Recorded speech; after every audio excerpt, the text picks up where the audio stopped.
వి news Telangana news కి స్వాగతం. తెలంగాణ ఆంధ్రప్రదేశ్లో విద్యార్థులను మార్కుల కొరమానంతో మాత్రమే చూడటం విద్యా వ్యవస్థలోని చెడు సాంప్రదాయం ఉందని ఎమ్మెల్సీ కోదండరాం అన్నారు. విద్యార్థులు చదువుతో పాటు వారికి ఆసక్తి ఉన్న ఇతర అంశాలపై ప్రోత్సహించేలా తల్లిదండ్రులు, ఉపాధ్యాయులు కృషి చేయాలని ఆయన సూచించారు. Hyderabad Nallakunta care model high స్కూల్లో 32వ వార్షికోత్సవం రవీంద్ర భారతిలో ఘనంగా జరిగింది. ఈ కార్యక్రమానికి ముఖ్య అతిథిగా ఎమ్మెల్సీ కోదండరాం హాజరయ్యారు. కేంద్ర ప్రభుత్వం నడుపుతున్న కేంద్రీయ విద్యాలయాల తరహాలో హైదరాబాద్ నగరంలో రాష్ట్ర ప్రభుత్వం పాఠశాలలను నడపాలని కోదండరాం సూచించారు.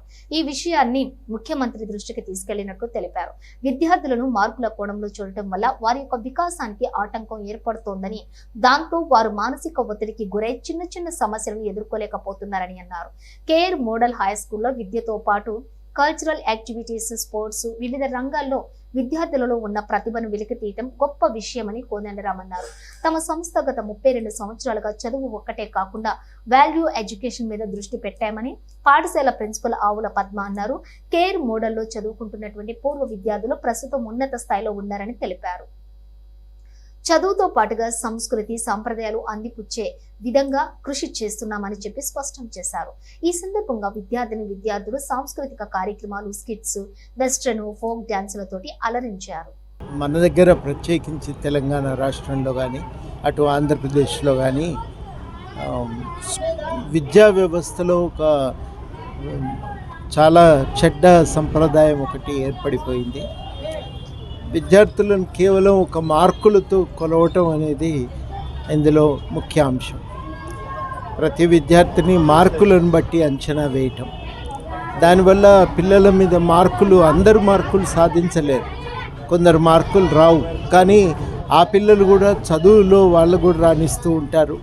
అదేవిధంగా చదువుతో పాటు కొంతమంది విద్యార్థులు ఆటల్లో, కొందరు పాటల్లో, కొందరు వాళ్ళు ఇతర కోకరికులర్ యాక్టివిటీస్లో రాయటంలో కానీ, విషయాలను వ్యక్తీకరించడంలో కానీ వాళ్ళకు మంచి నైపుణ్యం ఉంది.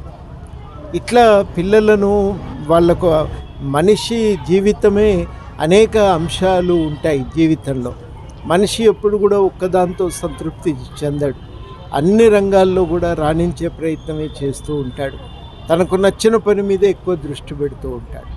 అట్లా ప్రతి విద్యార్థి కూడా అన్ని రంగాల్లో ఎదగటానికి అవకాశం ఇవ్వటం ఇవాళ అవసరం. ప్లాటో లాంటి తత్వవేత్తలందరూ కూడా సమగ్రంగా అభివృద్ధి కోసం ప్రయత్నం చేయాలని చెప్తూ ఉంటారు. ఆ ప్రయత్నం ఇవాళ ఆగిపోతున్నది. మార్కుల మీద బాగా దృష్టి పెట్టేసరికి అది పిల్లల వికాసానికి ఆటంకంగా మారిపోయింది. జీవితంలో సమస్యలు తలెత్తినప్పుడు, చిన్న చిన్న సవాళ్ళు తట్టుకోలేకపోతున్నారు. ఆ స్థితి నుంచి బయటపడాలంటే వ్యక్తికి సమగ్ర వికాసం అనేది అవసరం. ఆ విధంగా పిల్లలను చదువు మీద దృష్టి పెట్టండి, వద్దని ఎవరం కూడా చెప్పట్లేదు. కానీ చదువుతో పాటు ఇతర రంగాల్లో కూడా విద్యార్థి యొక్క వికాసం చాలా కీలకమవుతుంది. ఆ విద్యార్థి సమగ్రాభివృద్ధి కోసం ప్రయత్నం చేద్దామని ఈ సందర్భంగా నేను విజ్ఞప్తి చేస్తాను. దానికి ఒక వ్యవస్థ ఉండాలి, అమల్లో తీసుకురావాలి, లేకపోతే చాలా పెద్ద భారం అవుతుంది. వాస్తవానికి సమస్యల నుంచి బయటపడాలంటే ఒకే ఒక మార్గము, గవర్నమెంటే మంచి స్కూళ్ళు పెట్టాలి.